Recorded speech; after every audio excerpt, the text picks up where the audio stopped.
सभी साथियों को जय भीम जय संविधान।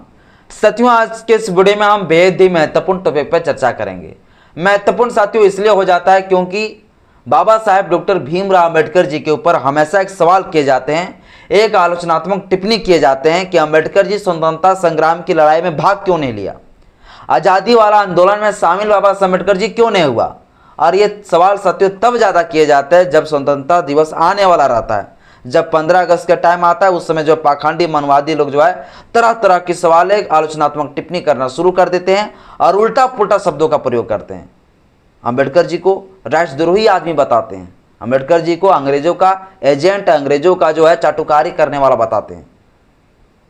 ये कुछ पाखंडी लोग साथियों इस प्रकार से टिप्पणी करते हैं। और अभी फिर जो है 2-4 दिन पहले से जो है एक वीडियो खूब ज़्यादा वायरल है, जिसमें स्वामी आनंद स्वरूप एक ढोंगी बाबा है, वो कह रहे हैं कि अंबेडकर जी राष्ट्रद्रोही आदमी था, अंबेडकर अंग्रेजों को चाटुकारी करते थे, ऐसे शब्दों का प्रयोग करते हैं। तो आज उस ढोंगी बाबा को जवाब मिलेगा, एविडेंस प्रूफ के साथ जो है जवाब देंगे कि कौन असली देश का राष्ट्रवादी था और कौन राष्ट्रद्रोही आदमी थे। और उनके जो उनका जो बेटियों को जो समान अधिकार जो मिल रहा है ना, वो किसके वजह से मिल रहा है, वो उनको सुझाएंगे, उनको दिखाएंगे आज के इस वीडियो में। और साथ ही साथ बाबा साहब अम्बेडकर जी ने अगर अंग्रेजों के साथ में काम किया तो क्यों किया। अंबेडकर जी अगर अंग्रेजों के साथ में काम नहीं करते तो फिर आज देश का स्थिति कैसा होता। अंबेडकर जी को अंग्रेजों के साथ में मिलना जरूरी क्यों पड़ा, क्यों था जरूरी, ये तो अंधभक्त लोग तो जानेंगे नहीं। बड़ा आसान लगता है बाबा साहब अम्बेडकर जी के ऊपर टिप्पणी करना, उल्टा पुल्टा शब्दों का प्रयोग करना, लेकिन उतना ही मुश्किल है बाबा साहब अम्बेडकर जी को समझना और पढ़ना। कोई तो ज्ञान तो है नहीं, गोबर दिमाग में भरा हुआ है और आ जाते हैं पूरा ज्ञान फैलने के लिए। तो आज के इस वीडियो में साथियों उन तमाम सवालों का जवाब देंगे कि बाबा साहेब डॉक्टर भीमराव अंबेडकर जी आखिर असली राष्ट्रवादी थे या राष्ट्रद्रोही थे, और अगर बाबा साहेब अम्बेडकर जी अंग्रेजों के साथ में काम किया तो क्यों किया, इसके पीछे उद्देश्य क्या था बाबा साहेब अम्बेडकर जी क्या चाहते थे, वो सारा कुछ साथियों आज के इस वीडियो में जो है बताएंगे। बस मेरा छोटा सा अपील है, इस वीडियो को शुरू से अंत तक जरूर देखिएगा। वीडियो अच्छा लगे तो लाइक कर दीजिएगा, चैनल पहली बार आए चैनल को सब्सक्राइब कर लीजिएगा, बेल आइकन प्रेस करिएगा ताकि जब वीडियो अपलोड करूं आपके पास नोटिफिकेशन समय समय पर पहुंचता रहे। सबसे पहले इतिहास को जानना पड़ेगा, तब आपको समझ में आएगा कि बाबा साहब अम्बेडकर जी अंग्रेजों के साथ में क्यों आया और अम्बेडकर जी क्यों आखिर जो है स्वतंत्रता संग्राम की लड़ाई नहीं लड़ा। तो इतिहास को पहले जानिए साथियों, इतिहास क्या है आप लोगों को पता होगा। ये 20 मार्च का दिन, 20 मार्च 1927 का दिन, 20 मार्च 1927 से लेकर जो है 25 दिसंबर 1927 तक बाबा साहब अम्बेडकर जी ने एक आंदोलन चलाया। और इस आंदोलन का क्या नाम था, इस आंदोलन का नाम था महार सत्याग्रह आंदोलन। सत्याग्रह आंदोलन, महार सत्याग्रह आंदोलन बाबा साहब अम्बेडकर जी ने क्यों चलाया। तो महार सत्याग्रह आंदोलन जो चलाया बाबा साहब अम्बेडकर जी ने, पानी पीने के लिए आंदोलन चलाया, पानी पीने के लिए। आप लोग पता होगा महाराष्ट्र का जो है रायगढ़ एक जिला पड़ता है, रायगढ़ जिला वर्तमान समय में है रायगढ़ जिला। इस जिला में साथियों एक दलित बस्ती था, उस दलित बस्ती में जो है एक चौदार तालाब थे, चौदार तालाब। इस तालाब में जो है दलितों को जो है शेड्यूल कास्ट के लोगों को पानी पीने की आज़ादी नहीं था, यहाँ पर पानी नहीं पी सकते थे, यहाँ से पानी उठा नहीं सकते थे हमारे जाति के लोग, शेड्यूल कास्ट के लोग, दलित जाति के लोग। तो बाबा साहब अम्बेडकर जी ने इसी चौदार तालाब से पानी पीने के लिए आंदोलन चलाना शुरू किया और इसे कहा गया महार सत्याग्रह आंदोलन। इस मार्च को जब साथियों बाबा साहब अम्बेडकर जी जब पहुंचा चौदार तालाब के पास, सैकड़ों में संख्या को लेकर अपने समुदाय के, अपने जाति का जो सैकड़ों लोग थे उसे लेकर जो है चौदार तालाब के पास पहुंचा और चौदार तालाब से जो है पानी उठाकर जो है पीना स्टार्ट किए बाबा साहब अम्बेडकर जी। जैसे ही पानी पीना स्टार्ट किए वैसे ही जो है ब्राह्मणों के द्वारा पूरी तरीके से पत्थर चलाना स्टार्ट कर दिए। मतलब हमारे लोग जो है पानी वहां से नहीं पी सकते थे, मतलब वहां कुत्ता जानवर वगैरह सब पानी पीते थे, पर हमारे लोग जो है ना पानी नहीं पी सकते थे। तो बाबा साहब अम्बेडकर जी ने जो है इसी चौदार तालाब में जो है जाकर पानी पीने का स्टार्ट जैसे ही करना शुरू किए, ब्राह्मणों ने क्या किए, पत्थर चलाना शुरू कर दिए। जब पत्थर चलाना शुरू कर दिए तो फिर वहाँ से किसी तरह से हमारे लोग जो है वहाँ से भागे जान बचाकर, और किसी तरह से जान बचाया। बाबा साहब अम्बेडकर जी के ऊपर माथे में भी चोट लगा पत्थर से, और ब्राह्मणों ने कहा कि शूद्रों को जो है इस तालाब से पानी पीने की आज़ादी नहीं है, नहीं पी सकते हो, मेरा पूरा तालाब अपवित्र हो गया, अशुद्ध हो गया। इसके बाद पता चलता है कि तालाब को जो है ना ब्राह्मणों ने जो है अपने मंत्र से शुद्ध किया, कि यहाँ पर जो है दलित आ गया था, तो ब्राह्मणों के द्वारा मंत्र से जो है क्या किया गया, उस तालाब को फिर शुद्ध किया गया, पवित्र किया गया। बाबा साहब अम्बेडकर जी उस दिन से जो है ना अपने लोगों को समझाना शुरू किया कि देखो, ये जो हमें सारे हक अधिकार से पानी वगैरह पीने से भी जो हमें आज रोका जा रहा है, ये सब कुछ जो हो रहा है एक वर्ण व्यवस्था के तहत हो रहा है, एक किताब में लिखा गया है। उस किताब को सबसे पहले हम लोगों को जला देना है और ब्राह्मणों को दिखा देना है कि हम आज के बाद तेरी इस वर्ण व्यवस्था को लात से हम जो है ठोकर मारते हैं, इस वर्ण व्यवस्था को हम नहीं मानते हैं। क्योंकि जब प्रकृति हमें जो है किसी प्रकार से भेदभाव नहीं किया, तो आप कौन होते हैं भेदभाव करने वाला। तो इस प्रकार से बाबा साहब अम्बेडकर जी अपने लोगों को जो है समझाते हुए कहा कि हमें उस ग्रंथ को जलाना है जिस ग्रंथ में इस तरह से लिखा गया है। और ठीक साथियों, इसी 25 दिसंबर 1927 को मनुस्मृति जो ग्रंथ है, उस मनुस्मृति ग्रंथ को बाबा साहब अम्बेडकर जी ने जला दिया और ब्राह्मणों को दिखा दिया कि भैया ये आपका ग्रंथ है, जिस ग्रंथ के तहत हम लोगों को सारे हक अधिकार से वंचित करते हो, हम इसी ग्रंथ को आज के बाद हम लात मारते हैं, इस ग्रंथ को हम जलाते हैं। और जितने भी हमारे प्रकृति के द्वारा जो बने गए चीज़ें हैं, उन सभी में जो है हमारा हक है, हमारा अधिकार है, ये दिखाना शुरू कर दिए बाबा साहब अम्बेडकर जी। उस दिन से ये आंदोलन और बढ़ता चला गया, लेकिन फिर से ब्राह्मणों ने अम्बेडकर के पीछे लग गया कि इसको किसी भी तरह से मारना है। बाबा साहब अम्बेडकर जी अपने लोगों को जागरूक करने के लिए, बाबा साहब अम्बेडकर जी अपने लोगों को दिखाने के लिए फिर एक आंदोलन चलाया, काला राम मंदिर का आंदोलन। आप लोगों को पता होगा 2 मार्च, ये भी दिन आप लोगों को पता होगा, 2 मार्च 1930 को जो है बाबा साहब अम्बेडकर जी काला राम मंदिर, कहाँ पढ़ते हैं काला राम मंदिर? काला राम मंदिर साथियों पड़ता है ये महाराष्ट्र के नासिक जिले में। काला राम मंदिर प्रवेश के लिए बाबा साहब अम्बेडकर जी ने आंदोलन चलाया 2 मार्च 1930 को। हजारों की संख्या में, सैकड़ों की संख्या में उस मंदिर पहुंचा, जो राम का मंदिर थे। उस मंदिर पे जब पहुंचे साथियों, तो हुआ क्या कि बाबा साहब अम्बेडकर जैसे ही अपना पैर को आगे किए मंदिर में प्रवेश करने के लिए, वैसे ही पूरा तरीके से वहाँ पहले से तैनात थे। बाबा साहब अम्बेडकर जी जब काला राम मंदिर जब जा रहे थे, उस समय जो लेटर लिख दिया गया था, प्रशासनिक जितने अधिकारी थे उनके पास लेटर लिख दिया था कि हम इतना तारीख को, फलाना तारीख को वहाँ पर जा रहे हैं आंदोलन करने के लिए, प्रोटेस्ट करने के लिए, हम उस मंदिर में प्रवेश करेंगे। पहले से ही जो है इस प्रकार के सूचना दे दिए गए थे बाबा साहब अम्बेडकर जी के द्वारा। लेकिन इस बात को जैसे ही ब्राह्मणों को पता चला, आर्यों को, तो पूरी तरीके से जो है क्या हुआ, काला राम मंदिर को पहले से टेक रखा था। बाबा साहब अम्बेडकर जी मंदिर में प्रवेश करने ही वाले थे हमारे लोग, वैसे जो है पत्थर चलना, हथियार चलना शुरू हो गया। फिर वहाँ एक भगदड़ का माहौल मच गया। बाबा साहब अम्बेडकर जी फिर वहाँ किसी तरह से जान बचा के निकले। उस भगदड़ में एक लोगों का मौत भी हो गया। उस समय के बाद बाबा साहब अम्बेडकर जी का सोच बदल गया। बाबा साहब अम्बेडकर जी ने अपने लोगों को कहा कि हम काला राम मंदिर में इसलिए आप लोगों को लेके नहीं जा रहे थे कि भैया आपको मंदिर का आज़ादी हम दिलाना चाहते थे, बल्कि ये दिखाना चाहते थे कि जो लोग हमें हिंदू कहते हैं, जो लोग अपने धर्म में हम लोग को बांध के रखे हैं, वो धर्म हमारे लिए है ही नहीं, उनके धर्म में हमारे लिए कोई जगह है ये नहीं। ये अपने लोगों को साथियों दिखाना चाहते थे बाबा साहब अम्बेडकर जी। और हुआ भी वही, भगदड़ हुआ, माहौल पूरा खराब हो गया। बाबा साहब अम्बेडकर जी को चोट भी लगा, कई लोग घायल हो गए उस घटना से। इसके बाद इतना बड़ा भगदड़ होने के बाद, ये मार्च का दिन था, इसके बाद ब्राह्मणों को जो है अंग्रेजों के द्वारा कुछ दबाव आया। दबाव आने के बाद जो है ब्राह्मणों ने क्या किए, फिर दलित समुदाय के लोगों को बुलाया। बाबा साहब अम्बेडकर जी को कहा कि जो हो गया सो हो गया घटना, अब हम माफ़ी चाहते हैं। अब जो है आप लोग और हम लोग मिलकर जो है इस बार आने वाला जो रामनवमी पूजा होगा उसमें मिलजुल कर हम लोग इस पर्व को, त्यौहार को मनाएंगे। बाबा साहब अम्बेडकर जी को अपील किया गया कि एक मीटिंग करा रहे हैं, इस मीटिंग में आप आइए, जहाँ पर जो हम लोग बात करेंगे भाईचारा की बात करेंगे। बाबा साहब अम्बेडकर जी ने फिर अम्बेडकर जी को पहले से पता था कि फिर मेरे साथ वही होने वाला है, हम लोगों के साथ बेइज्जती ये होने वाला है। अम्बेडकर जी ने फिर अपने लोगों को दिखाने के लिए बोला, अच्छा ठीक है चलो बैठते हैं। मीटिंग में बैठा, मीटिंग में बात हुआ, ब्राह्मणों के द्वारा जो लोग थे उनके द्वारा कहा गया कि अम्बेडकर जी अगला महीना जो अप्रैल है, देखिए मार्च में ये आंदोलन हुआ, अप्रैल जो आने वाला है उस अप्रैल में जो है रामनवमी पूजा है।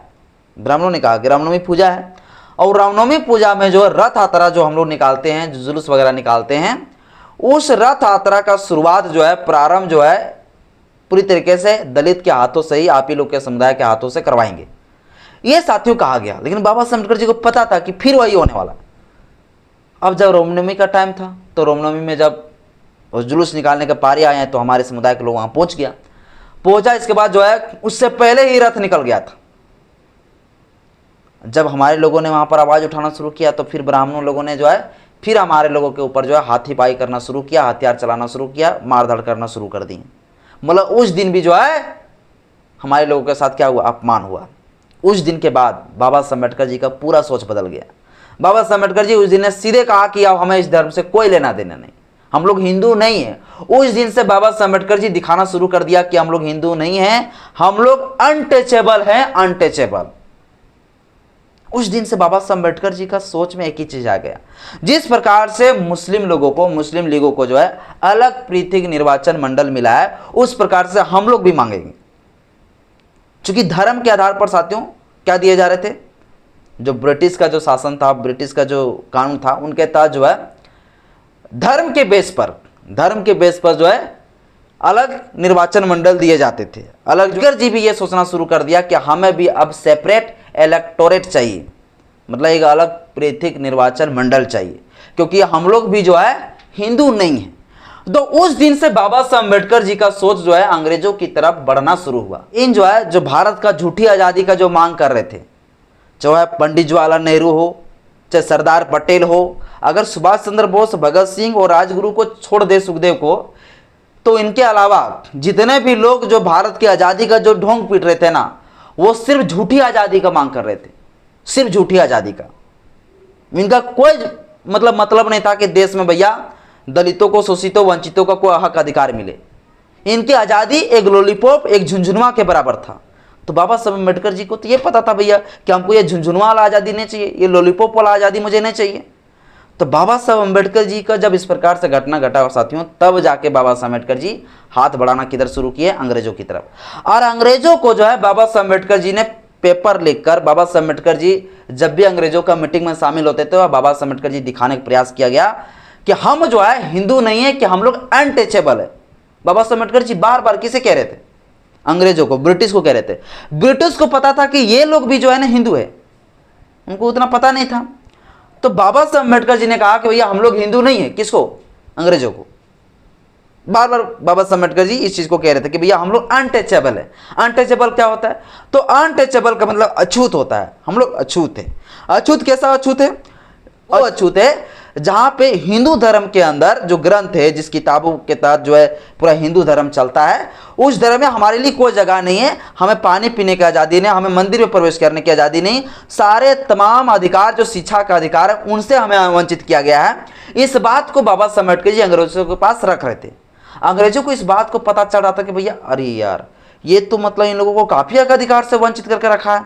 बाबा साहब अम्बेडकर जी के इस बात को जो है ना पूरी तरीके से जो है अंग्रेजों को पता चल गया कि अब जो है ये जो हिंदू लोग जो कहते हैं, जो गांधी जो आंदोलन का जो एकदम पूरा तरह से जो है बागडोर जो संभाला हुआ है, ये तो झूठा आज़ादी का मांग कर रहा है। पूरे अंग्रेजों को पता चल गया कि तो गांधी, ये पंडित जवाहरलाल नेहरू, चाहे सरदार पटेल हो, ये लोग जो आज़ादी के मांग कर रहे हैं, ये लोग तो जो है सिर्फ हमें हटाने के लिए, सत्ता को हस्तांतरण करने के लिए ये लोग मांग कर रहे हैं कि मतलब अंग्रेज यहाँ चला जाएगा तो फिर हम लोग बैठेंगे, इसके बाद फिर देश के जो गरीब, दलित, वंचित लोग हैं उनको तो उनके साथ ही वैसे ही शोषण करेंगे।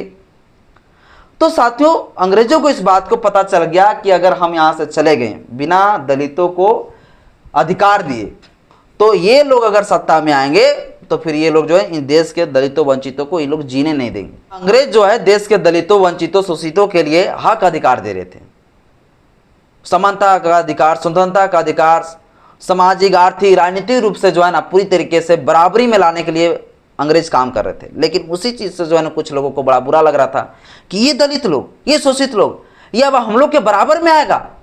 तो इन सब चीज़ों से बड़ा तकलीफ होता था कुछ लोगों को। और वही सरदार पटेल है, गांधी है, जो गांधी जो इसलिए आंदोलन कर रहे थे कि भैया ताकि इन लोगों को हक अधिकार ना मिल सके। इस बात को स्वीकार किया, माना। और 10-10 साल में साथियों आपको पता होगा कि जो अंग्रेज़ों का जो कानून था, जो अंग्रेज़ों का अधिनियम जो चलते थे, उस अधिनियम में संशोधन किए जाते थे, उस नया संविधान बनाया जाता था 10-10 साल में। तो 10 साल में साथियों क्या हो जाते थे, नया कानून बनता था। तो 10 साल में जो है नया कानून बनाने का जो टाइम आ गया 1932 में, 1930 से साथियों जो है 1932 के बीच में नया कानून बनाने का टाइम आ गया अंग्रेजों का, नया संविधान, जिस संविधान में भारतीय नागरिकों के लिए कुछ हक अधिकार के लिए बात करने के लिए क्या किए गए, जो रेमजे मैकडॉनल्ड थे, जो लंदन की उस समय प्रधानमंत्री थे, उस प्रधानमंत्री के द्वारा कहे गए कि भैया ये 1930 से 1932 के बीच में जो हम एक गोलमेज सम्मेलन रख रहे हैं, इस सम्मेलन में भारतीय लोग आइए और भारत के लोगों के लिए क्या क्या चाहिए, वो हक अधिकार के लिए जो आप लोग बात करें वो चीज़ हम इस संविधान में प्रोविज़न करेंगे और आपके लिए जो है हम कुछ क्षेत्र भी देंगे और हमारी जो सरकार होगी उस सरकार में आप लोगों के लिए मंत्रियों के लिए कुछ पदों के लिए भी हम जगह देंगे। इसलिए साथियों जो 1930 से लेकर 1932 के बीच में गोलमेज सम्मेलन का बैठक करवाए गए। उस समय जो है जो ब्रिटिश गवर्नमेंट थे उनके द्वारा जो है जब ये लंदन में बुलाए गए गोलमेज सम्मेलन में, तो उस समय बाबा साहब अम्बेडकर जी को भी बुलाए गए, बाबा साहब अम्बेडकर जी को भी बुलाए गए, पंडित जवाहरलाल नेहरू को बुलाए गए, कांग्रेस के जितना तमाम लोग थे उनको, महात्मा गांधी को भी बुलाए गए कि सभी लोग आप लोग आइए और इस बैठक पर जो है बातचीत करिए और आपके भारत के नागरिकों के लिए जो भी चीज़ चाहिए वो आप बात को रखिए। पहला गोलमेज सम्मेलन साथियों जो चला वो गोलमेज सम्मेलन 12 नवंबर 1930 से लेकर 19 जनवरी 1931 तक चला। यह जो गोलमेज सम्मेलन था, इस सम्मेलन में जो है गांधी जी नहीं पहुंचा, कांग्रेस के कुछ लोग पहुंचे थे और कुछ लोग नहीं पहुंचा। तो जब गांधी जी वहां पर नहीं पहुंचा तो फिर वहां पर ज़्यादा कुछ बातचीत नहीं चल पाया। बाबा साहब अम्बेडकर जी पहुंचे थे, लेकिन बाबा साहब अम्बेडकर जी को कहा गया कि थोड़ा सा गांधी जी को आने दीजिए, गांधी जी जब तक नहीं आएंगे तब तक जो भारत के ऊपर जो है ज़्यादा कुछ चर्चा करना ठीक बात नहीं रहेगा, क्योंकि उसमें गांधी जो है ना भारत का सबसे बड़ा लीडर बनते जा रहे थे, समझे ना। तो बाबा साहब अम्बेडकर जी को इस चीज़ को कहा गया कि ये सम्मेलन जो है पहला जो गोलमेज सम्मेलन था यह असफल रहा, क्योंकि भारत के और तमाम जो लीडर थे वो लोग पहुंचे नहीं थे। इसके लिए साथियों फिर जो है 7 सितंबर 1931 में जो है गोलमेज सम्मेलन रखा गया। पहला गोलमेज सम्मेलन में ज़्यादा कुछ चर्चा नहीं हुआ है ना, क्योंकि उसमें जो गांधी जी पहुंचे हुए नहीं थे। लेकिन 7 सितंबर 1931 से लेकर 1 दिसंबर 1931 के बीच में फिर एक दूसरा गोलमेज सम्मेलन रखा गया। उसमें गांधी जी पहुंचा, लेकिन गांधी जी वहां पहुंचने के बाद बाबा साहब अम्बेडकर जी भी पहुंचे थे। बाबा साहब अम्बेडकर जी ने अपनी बात को वहां पर रखना शुरू किया। क्या रखना शुरू किया? बाबा साहब अम्बेडकर जी अपनी बात को रखना शुरू किया कि हमें जो है अलग जो है सेपरेट इलेक्टोरेट चाहिए, हमें जो है अलग पृथक निर्वाचन मंडल चाहिए। इस प्रकार से साथियों फिर जो है मांग करना शुरू किए बाबा साहब अम्बेडकर जी। और अम्बेडकर जी पूरा अंग्रेजों को बोलने लगे कि देखिए ये गांधी जी, ये जितने कांग्रेस वाले लोग हैं जो लोग कहते हैं कि हम लोग हिंदू हैं, ये लोग हम लोग को जीने नहीं देते हैं, तो हम कैसे मानेंगे कि भैया हम लोग हिंदू हैं, हम लोग अनटचेबल है। ये अंग्रेजों को बता रहे थे कि हम लोग अनटचेबल है और हमें भी अलग निर्वाचन मंडल चाहिए, जिस प्रकार से मुस्लिम लीगों को मिल गया। तो इस प्रकार से साथियों जो है बाबा साहेब अम्बेडकर जी ने भी जो है अलग पृथक निर्वाचन मंडल की प्रस्ताव को रख दिया। इस चीज से बड़ा गुस्सा लगा किसको? गांधी जी को। गांधी जी को लगा कि भैया हिंदू से हमारे ये दलित लोग कट जाएंगे। बताइए कौन दलित?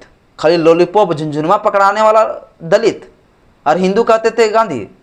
तो गांधी जी जो कहते थे कि भैया हमें जो है इन लोगों को हिंदू से नहीं हटाना है, हिंदू ही का भाग है जो है, दलित लोग हिंदू में ही आते हैं। तो गांधी जी को इस चीज़ को खराब लग रहा था कि भैया एक बहुत बड़ी संख्या जो है हिंदू से कटकर अलग हो जाएंगे। तो इसलिए गांधी जी को इस बात को जो है बड़ा खराब लगा। वहाँ पर लड़ाई झगड़ा चला। इसके बाद गांधी जी उठ के वहाँ से चले गए, फिर उस सम्मेलन में भाग नहीं लिया गांधी जी। इसके बाद बाबा साहब अम्बेडकर जी उस सम्मेलन में पूरी तरीके से रहा, पूरा टाइम रहा। बाबा साहब अम्बेडकर जी ने पूरा प्रूफ करा दिया, सारे एविडेंस के तौर पर दिखा दिया कि देखिए आप लोग जो है कि हम लोग हिंदू नहीं हैं। और ये गांधी कहता है कि हम लोग हिंदू है, हम लोग हिंदू है ये नहीं। तो बाबा साहब अम्बेडकर जी जो सेपरेट इलेक्टोरेट की जो मांग कर रहे थे, जो अलग पृथक निर्वाचन मंडल की जो मांग कर रहे थे, वो बाबा साहब अम्बेडकर जी को अलग पृथक निर्वाचन मंडल की मांग को स्वीकार कर लिए गए और स्वीकार किए गए। और 16 अगस्त, ये साथियों लिख देना चाहता हूँ, 16 अगस्त 1932 को, 16 अगस्त 1932 को जो है अंग्रेजों के द्वारा एक अवार्ड की घोषणा किए गए, एक अवार्ड की घोषणा किए गए जिसे कहा गया कम्युनल अवार्ड। ये साथियों जो है अवार्ड की घोषणा किए। Communal award. और ये अवार्ड साथियों 16 अगस्त 1932 को जब ये अवार्ड घोषित किए गए तो उस समय बाबा साहब अम्बेडकर जी को यानी कि दलितों के लिए अलग सेपरेट इलेक्टेड मिल गया, यानी कि 2 वोट का अधिकार हमारे लोगों को मिल गया। वहां पे 2 वोट का अधिकार क्या मतलब समझ सकते हैं ना, 2 वोट का अधिकार मतलब ये हुआ कि दलितों को जो है 2 वोट का अधिकार इस प्रकार से मिला कि एक तो भैया एक विधानसभा मान लीजिए क्षेत्र हो गया, मान लीजिए मेरा विधानसभा गांडे पड़ता है, ठीक है, एक उदाहरण से, या तो आपका जो गांडे आपका जो विधानसभा पड़ता होगा आप लोग भी जो है अपने तरीके से जो है एग्जाम्पल में समझ सकते हैं।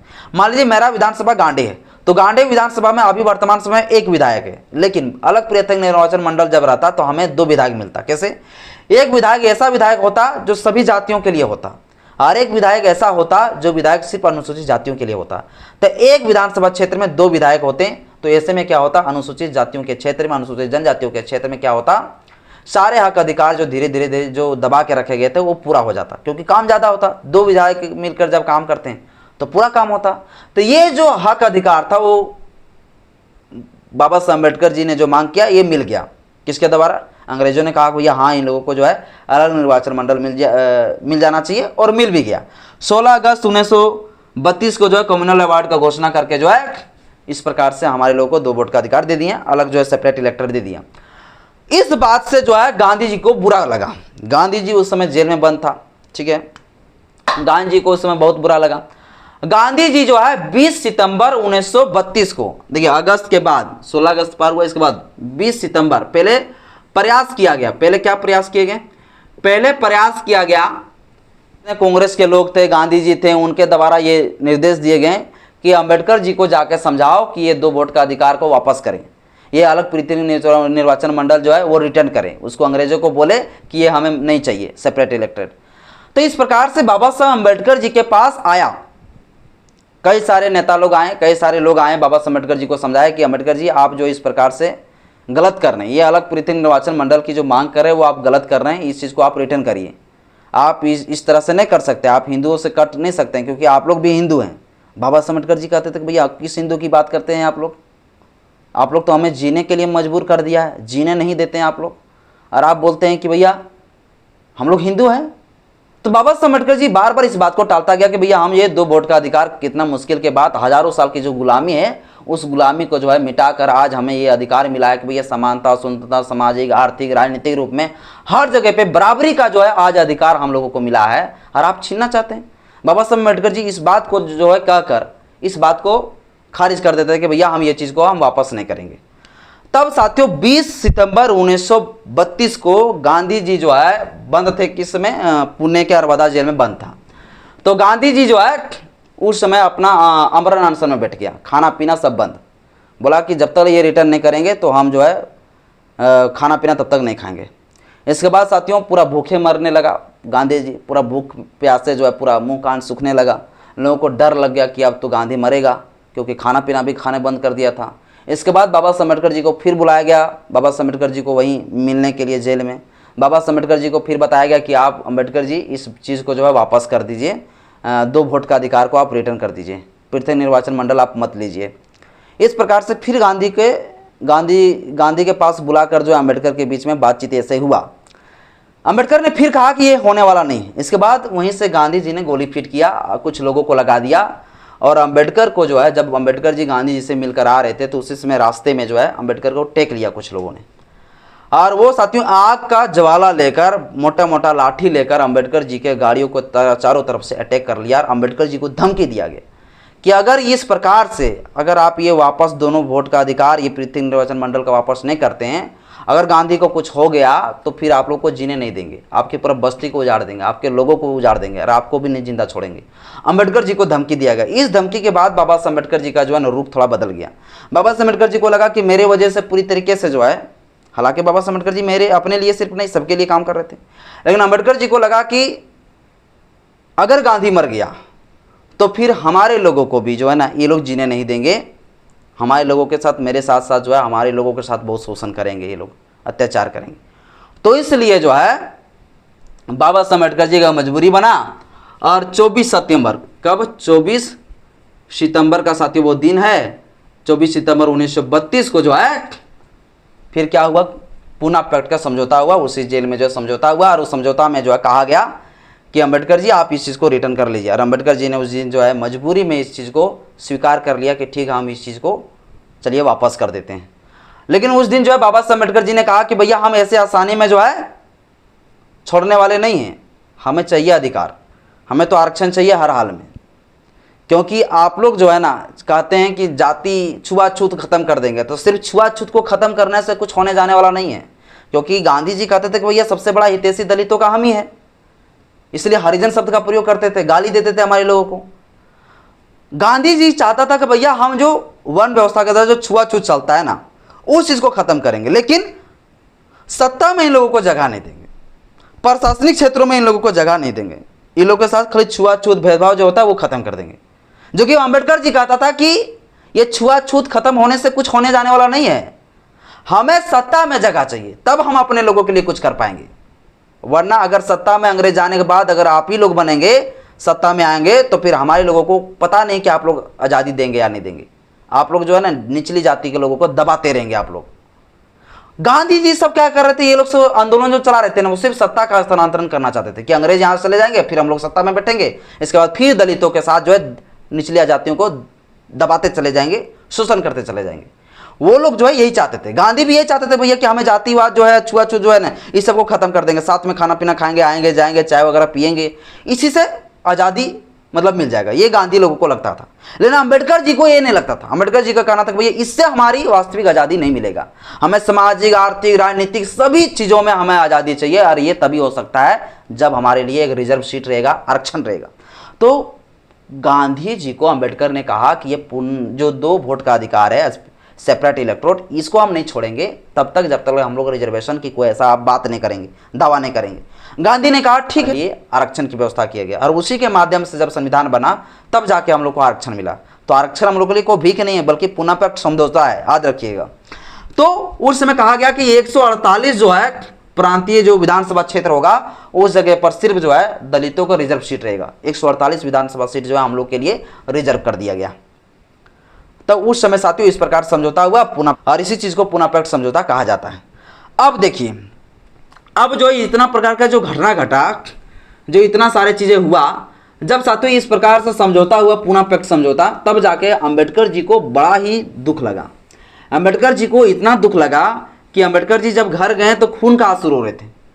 बाबा साहब अम्बेडकर जी कहते थे कि भैया इतना सालों से हम जो है दलितों और शोषितों वंचितों को जो है हक अधिकार से वंचित करके रखा, आज जब हम बराबरी की बात किए तो ये लोग जो है हम लोग को बराबर में भी आने नहीं दिया, हमारे वो 2 वोट का अधिकार छीन लिए, अलग पृथक निर्वाचन मंडल की मांग छीन लिए, ये लोग हमें जीने नहीं देंगे, हम लोग हिंदू। बाबा साहब अम्बेडकर जी उस दिन से जब पुनः पैक्ट समझौता हुआ उस दिन के बाद बाबा साहब अम्बेडकर जी का और सोच बदल गया, और बाबा साहब अम्बेडकर जी अंग्रेजों की तरफ जो है अब ज़्यादा रुख करना और शुरू कर दिए।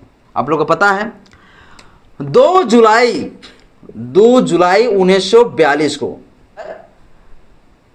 ब्रिटिश गवर्नमेंट के मंत्रालय में क्या बने, लेबर मिनिस्टर बने, यानी कि श्रम मंत्री बने। ये जो है इस दिन जो है बाबा साहब अम्बेडकर जी 2 जुलाई 1942 को जो है शपथ लिया मंत्री के पद, लेबर मिनिस्टर के तौर पर बाबा साहब अम्बेडकर जी। जब बाबा साहब अम्बेडकर जी लेबर मिनिस्टर के तौर पर जब शपथ लिए तो बाबा साहब अम्बेडकर जी को उस दिन के बाद उन्हें लगा कि आज हम एक अच्छे जगह पे पहुंच पाए हैं, और अब हम अपने लोगों को हक अधिकार देने के लिए जितना हो सके हम काम करेंगे। बाबा साहब अम्बेडकर जी उस दिन से काम करना शुरू किया, और सबसे पहले काम इन्होंने करना शुरू किया कि भैया जो सेना में जो भर्ती होते हैं उसमें भारतीय लोगों को कहीं पे जगह नहीं है, और भारतीय लोगों का जगह भी है तो वहाँ पर हमारे जातियों के लोगों के लिए कोई जगह नहीं। तो सबसे पहले सेनाओं में हमारे लोगों के लिए जगह चाहिए, क्योंकि आप लोगों को पता है 1939 में जो है 1939 से लेकर 1945-46 तक जो है पूरी तरीके से सेकेंड वर्ल्ड वार स्टार्ट हो गए थे, और उसी समय बाबा साहब अम्बेडकर जी मिनिस्टर भी बने। तो बाबा साहब अम्बेडकर जी जैसे ही मिनिस्टर बने तो सबसे पहले कहा कि सेनाओं में जो हमारी जातियों के लोगों का जो जगह नहीं है उनके लिए जगह होना चाहिए। बाबा साहब अम्बेडकर जी ने कहा कि इनके लिए चमार रेजिमेंट का गठन होना चाहिए। तो बाबा साहब अम्बेडकर जी की वजह से क्या हुआ, चमार रेजिमेंट का गठन हुआ, चमार रेजिमेंट का साथियों गठन हुआ। ये चीज कोई भी इतिहास में नहीं पढ़ाते हैं। बाबा साहब अम्बेडकर जी के मांग की वजह से क्या हुआ, चमार रेजिमेंट का गठन हुआ। बाबा साहब अम्बेडकर जी ने कहा कि चमारों के लिए जो है अलग रेजिमेंट होना चाहिए, जिस तरह से सब जातियों के अनुसार से रेजिमेंट बना हुआ है उस तरह से हमारे लोगों के लिए भी सेना का दल चाहिए। अम्बेडकर जी ने इस चीज का जब मांग किए तो फिर चमार रेजिमेंट का गठन हो गया। आप लोगों को पता है कब गठन हुआ, 1 मार्च 1943 को गठन किए गए। कहाँ किए गए गठन, तो ये साथियों किए गए मेरठ में, उत्तर प्रदेश के मेरठ में। फिर चमार रेजिमेंट में जो है देश का आज़ादी के लिए क्या लड़ाई लड़ा वो सभी को पता ही है, ठीक ना। अब आगे देखिए, बाबा साहब अम्बेडकर जी जैसे लेबर मिनिस्टर बना तो सबसे पहले उन्होंने काम किया कि जो मजदूर लोग काम करते हैं जिसे 14 घंटा खटाया जाता है, उनका काम साथियों कर दिया गया 8 घंटा। क्या ये पाखंडी, ये मनुवादी लोग जिनके बेटा बेटियां जो है जो नौकरी करते होंगे, उन लोगों को ये अधिकार नहीं मिल रहा है आज? बताइए, ये 8 घंटा का जो ड्यूटी कर रहा है आज के टाइम में, ये किसके वजह से? बाबा साहेब डॉक्टर भीमराव अम्बेडकर जी की वजह से। वरना ये ब्राह्मण लोग जो है ना, ये 8 घंटा करने वाला नहीं था भाई। बाबा साहब अम्बेडकर जी ने 8 घंटा कर दिया, बराबर नहीं, 12 घंटा नहीं कटेगा। इसके लिए जो है बाबा साहब अम्बेडकर जी ने कानून बनाया, न्यूनतम मजदूरी अधिनियम 1942, ये कानून बना। और ये जो कानून बना न्यूनतम मजदूरी अधिनियम 1942, इस कानून में ये प्रोविजन किया गया कि भैया एक मजदूर लोगों के लिए मिनिमम और मैक्सिमम काम के लिए एक न्यूनतम रुपया पैसा कितना मिलना चाहिए, यह सैलरी पैकेज तय किया, पैमाना तय किया बाबा साहब अम्बेडकर। न्यूनतम मजदूरी 8 घंटा कर दिया काम को, न्यूनतम जो है सैलरी कितना होना चाहिए, इस पर बाबा साहब अम्बेडकर जी ने काम किया। इसके बाद संडे को छुट्टी का प्रोविजन किया, संडे का छुट्टी का प्रोविजन किया गया। सप्ताह में 48 घंटा ही काम का प्रोविजन किया गया, मतलब 6 दिन काम, 7 दिन होता है सप्ताह में, तो संडे को छुट्टी कर दिया, मतलब कुल मिलाकर 8 6 48, मतलब 48 घंटा काम कर दिया। 48 घंटा टोटल 6 दिन में कितना काम करना है, 48 घंटा ही, मतलब संडे को क्या कर दिया गया, छुट्टी का प्रोविजन कर दिया गया। और अम्बेडकर जी क्या किए, अम्बेडकर जी ने जो है परसौती अवकाश की व्यवस्था दिया, महिलाओं को जो है काम से छुट्टी करने का प्रोविजन है, मतलब अगर महिला प्रेग्नेंट है तो वैसे स्थिति में उस महिला को छुट्टी मिलेगा। ये सारे जो फैसिलिटी मिला वो बाबा साहब अम्बेडकर जी के वजह से मिला। ये परसौती अवकाश जो मिला बाबा साहब अम्बेडकर जी के वजह से मिला। नॉमिनी फैसिलिटी का व्यवस्था दिया गया, पेंशन की व्यवस्था किए गए कि भैया अगर कोई एक्सीडेंट के वजह से ऐसे वैसे में अगर कोई मर जाता है, अगर वो सरकारी नौकरी कर रहे हैं तो उनके बेटा बेटियों को जो नौकरी हो जाएगा, या तो जब नौकरी से बैठेंगे तो उनको पेंशन मिलेगा। ये सारी जो व्यवस्थाएं हैं बाबा साहब अम्बेडकर जी अंग्रेज के साथ मिलकर, अंग्रेज के मंत्रिमंडल में बैठकर जो है इस प्रकार से काम कर पाया। मंत्रालय में बाबा साहब अम्बेडकर जी अगर नहीं होता तो ये सारे हक अधिकार आज भी हमारे लोगों को नहीं मिलता। मैं बता देता हूं, बाबा साहब अम्बेडकर जी सबसे ज्यादा राष्ट्रवादी व्यक्ति थे। वो जो है ना, ये झूठा आजादी नहीं चाहते थे, ये लॉलीपॉप वाला आजादी नहीं चाहता था, झुंझुन वाला आजादी नहीं चाहता था। वास्तविक रूप में आजादी क्या होता है, ये संवैधानिक आजादी की मांग करते थे बाबा साहब अम्बेडकर जी। बाबा साहब अम्बेडकर जी इतने सारे जो है हक अधिकार दे दिया, जगह में जैसे पहुंचे वैसे। इसके बाद जो लोग कहते हैं कि बाबा साहब अम्बेडकर जी जो है राष्ट्रवादी नहीं थे, तो उनके लिए मैं थोड़ा सा कह देना चाहता हूं कि बाबा साहब अम्बेडकर जी ने एक किताब लिखा 1940 में, पार्टीशन ऑफ पाकिस्तान, पाकिस्तान का विभाजन। उस किताब को पढ़िए। उस किताब को जब आप पढ़ेंगे तो आपको साथियों पता चलेगा कि मुस्लिम लीग जो थे वो चाहते थे भैया 1930 में वो आंदोलन छेड़ दिया था कि हमें जो क्या चाहिए, अलग पाकिस्तान चाहिए, अलग जो हमें राष्ट्र चाहिए। बाबा साहब अम्बेडकर जी ने 1940 में किताब लिखा और बाबा साहब अम्बेडकर जी ने एकदम सीधे तौर पर कहा कि मुस्लिम लीग एक दिन ऐसा होगा कि अलग राष्ट्र वो बना ही लेंगे धर्म के आधार पर। अम्बेडकर जी ने पाकिस्तान का विभाजन की किताब में लिखा कि किसी भी धर्म के आधार पर अलग अलग राष्ट्र बनाना ये गलत होगा, इस प्रकार से हमारा राष्ट्र टूटेगा और इस प्रकार से पाकिस्तान और भारत के बीच में जिंदगी भर लड़ाइयां चलता रहेगा। इसलिए जो है धर्म के आधार पर अलग राष्ट्र नहीं बनना चाहिए। मुस्लिम लीगों के साथ जो है बाबा साहब अम्बेडकर जी समझाने का प्रयास किया। बाबा साहब अम्बेडकर जी से ज्यादा पावरफुल कोई ना था उस समय भाई। जिस प्रकार से जिन्ना ने जो है पाकिस्तान अलग राष्ट्र बना लिया, उस तरह से बाबा साहब अम्बेडकर जी अगर चाह लेते तो अलग राष्ट्र बना लेता। इतना पावरफुल थे बाबा साहब अम्बेडकर जी, लेकिन कभी उसने क्या किया, सबसे पहले अपना राष्ट्र को आगे रखा। अगर बाबा साहब अम्बेडकर जी राष्ट्रवादी नहीं थे तो अपने राष्ट्र को सबसे पहले आगे क्यों रखा?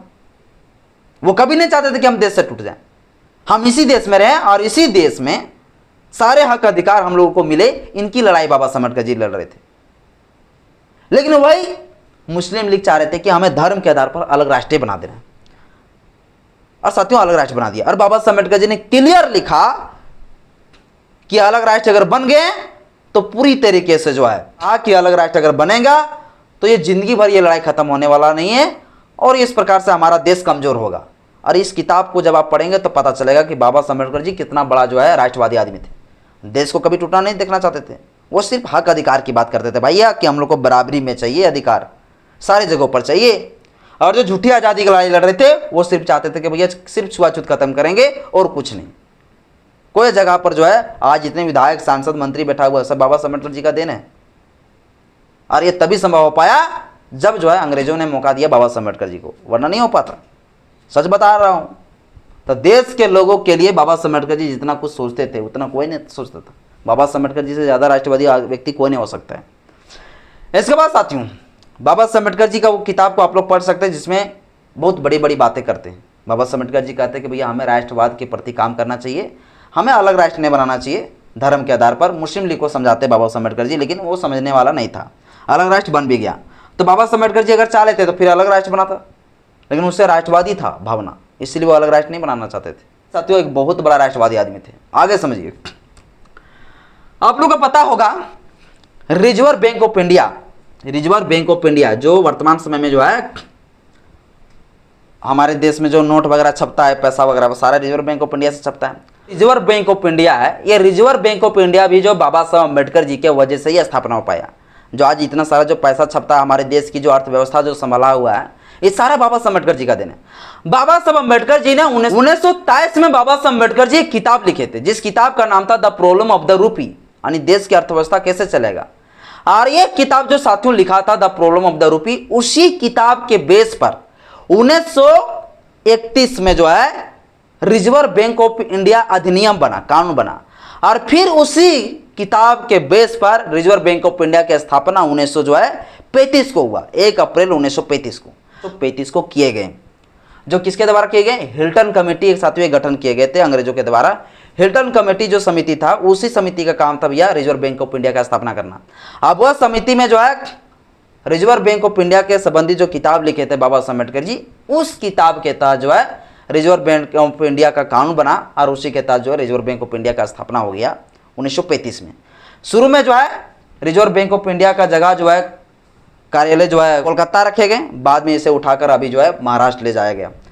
तो भारत के अंदर तमाम जो सारे जो सुख सुविधा है, ये सारे सुख सुविधा के जितने काम किए बाबा साहब अम्बेडकर जी ने, किसी दुनिया में कोई व्यक्ति नहीं कर पाया।